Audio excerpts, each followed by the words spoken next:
네, 수업을 다 들었으면 이제 복습을 해야 됩니다. 복습에도 다양한 방법이 있는데요.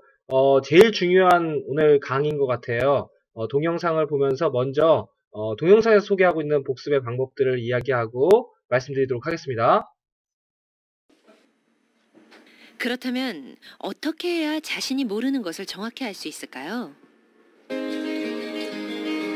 현규의 중학교 때 성적표입니다. 수학은 양, 영어는 미. 그야말로 중위권이었죠. 열심히 한 것 같은데 성적이 안 나왔거든요. 근데 그거는 저만의 생각이었고 객관적으로 봤을 때는 그냥 단지 문제만 푼 것밖에 없어요. 틀린 문제를 따로 표시를 해둡니다. 그리고 그것을 3번이고 4번이고 반복해서 다시 풉니다. 그러자 같은 문제를 2번 틀리는 일이 없어졌죠.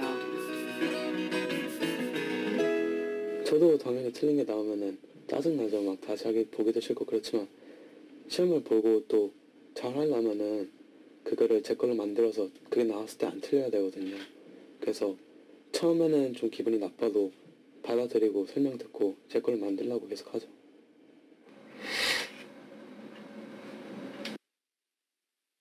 모르는 것을 자신의 것으로 만드는 방법을 0.1% 아이들은 알고 있습니다.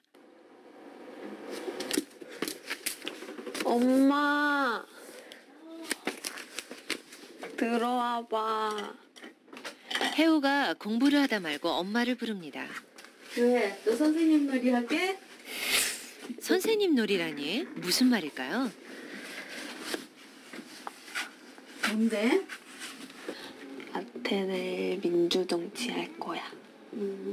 군사 중심이고 해서 얘네가 중심이 된 펠로폰네스 동맹이랑 아테네가 중심이 된 혜우가 수업을 하듯 설명을 시작합니다. 델로스 동맹이랑 전쟁을 해.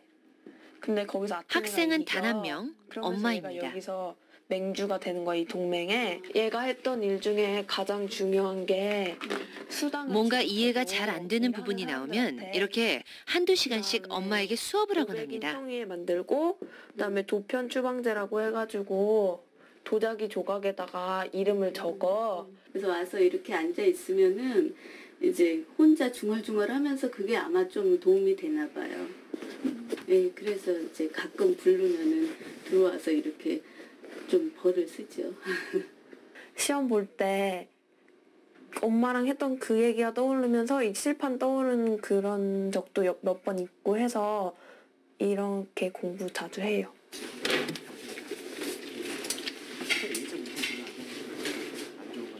야간 자율학습 시간.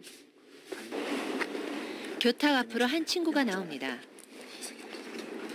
모르는 문제를 물어보는 것 같죠? 아는 거지? 어디? That any musical I just 반장인 태화가 열심히 설명을 시작합니다. 뮤지컬 나오자. 한다 보네. 뮤지컬 아이디어 나오지. 바보잖아. 바보. 반 친구들에게는 도움이 될 테지만 자기 공부 시간을 뺏기는 것은 아닐까요? 아니 오히려 제가 하다가 많이 흐트러질 때가 많아요. 그러면 애들한테 물어보는 거 가르쳐주고 그러면 흐트러졌던 게 잡히기도 하고 또 애들이 물어보는 좀 어려운 게 있을 수 있잖아요. 어려우니까 물어보는 게 아닐 거 아니에요. 그러면 제가 미처 생각하지 못했던 부분도 알았던 생각하고 넘어갔던 부분도 다시 한번 볼수 있고 그런 쪽에서 도움이 되는 것 같아요. 형규는 틀린 문제를 다시 풀어봅니다. 얘네가 혜우는 엄마에게 설명을 하며 체계적으로 다시 정리하고 태화는 친구들을 가르치며 다시 한번 기억합니다. 방법은 다르지만 모두 복습입니다. 예습이랑 비교하면 한 15배 정도 중요한 것 같아요. 예습은 어느 정도 중요한데 그거예요. 예습은 그냥 하기 전에 맛보기 하는 거잖아요. 그래서 수업 들을 때 이해를 빠르게 하려고. 그러니까 한 번 들어서 이해가 잘 안 되는 애들은 복습보단 예습이 좋은 것 같은데 한 번 듣고 오래 기억하고 싶으면 복습이 더 좋은 것 같아요. 제일 많이 노력하는 거는 자꾸 반복하는 것. 네, 반복하는 게 가장 중요하죠. 네, 보고 또 보고, 보고 또 보고 하는 게 가장 중요하다고 봐요. 그러니까 반복 학습. 네, 복습을 하게 되면 그 시간에 했던 내용이 곧바로 생각이 나면서 정리가 확 되는 느낌이기 때문에 시간도 단축되죠. 그것도 그렇고 이해가 되게 잘 돼요. 복습을 하게 되면. 0.1% 아이들의 이야기는 과학적 근거가 있습니다. 연구에 따르면 학습 후 1시간 뒤에는 50%, 한 달 뒤에는 80%가 기억에서 사라집니다. 기억을 유지하는 가장 효과적인 방법이 바로 복습입니다. 반복해서 학습하다 보면 장기 기억으로 전환된다는 것이죠. 설문조사 결과 0.1% 아이들은 복습을 위한 자기 공부 시간이 하루 4시간 12분이나 됩니다. 뿐만 아니라 성적이 떨어지면 64%의 아이들이 개인 공부 시간을 늘린다고 답했습니다. 네, 동영상 잘 봤죠? 네, 보신 것처럼 세 친구의 이야기가 나왔었습니다. 첫 번째 지금 화면에 나오는 이 친구는 수학 문제를 다시 풀고 다시 푸는 그런 반복하는 문제를 다시 풀어보는 식으로 해서 수학 공부를 이렇게 했습니다. 그리고 이 친구는 보면은 주로 암기 과목이었던 것 같아요. 외워야 될 것들, 수업 시간에 배웠던 것들을 선생님한테 설명 들었던 그대로 엄마를 앉혀놓고 이렇게 했습니다. 여러분들 제가 수업 시간에 이야기를 한번 했을 거예요. 저희 부모님한테도 한번 요청드리고 싶어요. 몇 년 전에, 한 3, 4년 전에 유행했던 학습법 중에 하나입니다. 칠판을 두고 이렇게 방에, 공부방에 칠판이 있어야 된다. 책상이 이렇게 벽을 보고 있지 않고 가운데 둬서 마주보고 공부할 수 있도록 해야 된다. 그런 어떤 학습법이 조금 유행했을 때가 있었어요. 저도 이걸 되게 강조하고 있습니다. 칠판이 방에 있으면 정말 좋아요. 예, 서로 가르쳐주고 수업을 자기가 직접 해보는 거, 다른 사람을 가르치는 게 가장 좋은 학습 방법이거든요. 그 다음에 가운데 테이블이 같이 있다면 서로 마주보고 가르치고 배울 수 있는 그런 과정을 할 수 있겠죠. 그 중에 하나입니다. 이 친구도 보시면은 엄마를 앉혀놓고 이렇게 수업을 하고 있죠. 자기가 스스로. 그랬을 때 시험 볼 때 엄마랑 이렇게 했던 요 장면들, 요 종이 칠판의 요 장면들이 그대로 다시 생각나면서 시험에 도움이 됐었다라고 그러는 거죠. 그 다음에 이 친구가 뭡니까? 다른 학생들을 가르치는 거죠. 아까도 설명드렸지만 테이블을 가운데도 놓고 양쪽에서 마주보고 앉아서 서로 가르치는 것. 유태인의 학습법이라고 하죠. 하브로타 학습법처럼 서로 질문하고 대답해주고 다른 사람을 가르치는 게 내가 손해보는 게 아니라 제일 유익이 되고 내게 제일 공부 도움이 된다라는 것이죠. 네, 이렇게 해서 한 3가지 방법을 이야기했었어요.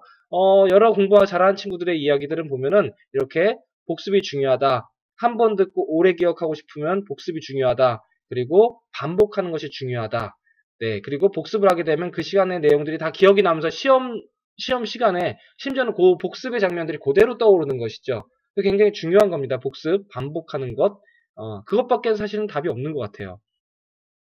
에빙하우스 망각곡선 선생님이 아까 전에 말씀드렸었는데 복습을 1번, 2번, 3번, 4번까지 가게 되면은 그 복습을 더 이상 잊어버리지 않는다는 것. 우리 복습 노트에 보시면요. 오른쪽 상단에 몇 차 복습까지 있습니까? 네, 4차 복습까지 하도록 되어 있어요. 같은 내용에 대해서 4번까지 복습을 하게 되면은 더 이상 이제 잊어버리지 않는 장기 기억의 상태로 넘어가게 되는 것이죠. 학생들에게 물어봤습니다. 평균 공부하는 시간 4시간, 5시간 정도 주어집니다. 제일 어리석은 게요. 성적이 떨어졌다고 하니까 부모님들이 난 정말 안타까운 게 성적이 떨어졌다고 하면은 아우 안 되겠다. 학원 다녀야겠다. 과외야겠다. 이게 제일 어리석은 것 같아요. 말씀드렸었죠. 학과 습이 학습입니다. 배울 학자와 익힐 습자 이렇게 해서 2가지가 같이 병행이 돼야 되는데 우리는 학교 수업에서 충분히 학을 많이 해왔어요. 더 이상 학을 더 할 필요 없습니다. 뭐 하는 시간에 더 투자해야 됩니까? 습할 수 있는 시간, 내가 스스로 익힐 수 있는 시간에 더 많은 시간이 투자가 돼야 되는 것이죠. 우리 친구들의 얘기들을 들어보니까 대부분 자기가 성적이 떨어지면 어떻게 하냐 했더니 대부분의 학생들이, 절반 이상의 학생들이 개인 공부 시간을 늘린다라고 표현하고 있습니다. 우리 친구들이 자기주도 학습 시간을 얼마나 확보하는지가 중요한 것이지 학원을 더 다니거나 과외를 더 다니는 게 전혀 중요하지 않다라는 얘기입니다. 자기주도 학습 시간, 우리 수학공 시간에 주어있는 이 2시간 반의 시간 동안을 부탁인데 정말로 집중해서 해주길 바래요. 수행평가 필요합니다. 수행평가하는 친구들도 많아요. 근데 수행평가보다 더 중요한 건 내 공부 시간이거든요. 우리 친구들이 수학공 시간에 2시간 반 동안 열심히 공부했다라고 부모님들 생각하실 거예요. 사실은 여러분들은 그 시간에 수행평가를 했고 독서를 했고 뭐 다른 걸 했어요. 사실은 2시간 반 동안 집중해서 내 공부만 해도 복습만 해도 충분하지 않다라는 거죠. 그 시간만큼은 절대적으로 복습에 사용해야 됩니다. 그거 꼭 기억해 주시길 바랄게요. 네, 그러면은 정리해서 보면 선생님이 했던 얘기랑 똑같습니다. 네, 수학의 경우는 오답 노트로 하는 것이 가장 반복에 최고 좋고요. 두 번째로는 아까 칠판에다 놓고 했었는데 만약에 칠판이 없거나 또 학교 교실 상황에서 수학공의 상황이라고 한다면은 백지 복습, 우리 노트의 제일 뒷부분에 있는 우리 바인더의 제일 뒷부분에 있는 자기도 학습 바인더 제일 뒤에 그 빈 칸으로 되어 있는 프리노트가 있습니다. 그게 백지 복습 노트예요. 그 노트에다가 오늘 배웠던 것을 막 써보는 거예요. 말로 설명해서 써보는 겁니다. 그런 시간 갖고요. 또 멘토링 학습, 멘토와 멘티, 잘하는 친구와 못하는 친구, 그럼 서로 시너지가 되는 거거든요. 서로 가르쳐주는 그런 활동들을 하기를 좀 바랄게요. 만약에 그럴 수 있는 대상이 없다. 아까 그 친구처럼 엄마를 앉혀놓고 해도 되겠습니다. 엄마가 귀찮다고요? 엄마가 싫다고 엄마 야 너 혼자 공부해야지 왜 엄마를 앉혀놓고 그러니? 집에 있는 개를 앉혀놓으라고 선생님이 얘기했죠. 개를 앉혀놓고라도 하고 동생을 앉혀놓고라도 하고 아무 그도 저도 없으면 인형을 앉혀놓고라도 걔한테 가르치는 것처럼 해보는 겁니다. 다른 사람을 가르쳐주는 훈련들을 많이 반복했을 때 반드시 분명히 복습의 효과가 분명히 나타납니다. 네. 우리가 이런 착각을 많이 하죠. 나 이제 수업 시간 다 이해했어. 그러니까 더 이상 공부할 필요 없어. 라고 마치 이해하고 있으면 기억 다 할 것이라고 착각합니다. 그거 착각이에요. 정말로 착각입니다. 두 번째, 우리는 복습을 반복해서 주기적으로 해야 됩니다. 아무리 똑똑한 친구여도 나는 머리가 너무 아무리 좋다고 하더라도 IQ가 높다고 하더라도 반복하지 않으면 없어지게 돼 있어요. 얼마씩 하라고 했습니까? 몇 번 하라고 했습니까? 4번 하라고 했습니다. 적어도 한 주제에 대해서 4번 정도는 복습해야지 잊어버리지 않는 단계까지 가는 겁니다. 선생님 그러면 복습 시간이 너무 길지 않나요? 아닙니다. 다시 복습할 때에는 그 복습 시간이 오히려 반으로 줄어들어요. 그 시스템화해서 공부하다 보면은 처음에는 1시간 걸리던 거 2번 반복할 땐 30분이면 되고요. 그 다음 반복할 땐 15분이면 되는 식으로 복습의 시간이 점점 줄어드는 것을 분명히 경험할 겁니다. 여러분들 하지 않아서 못하는 겁니다. 해보면 확실히 그 시간이 줄어든다는 것을 경험하게 될 겁니다. 네, 복습에 대한 더 자세한 이야기 다음 편에서 말씀드리도록 할게요.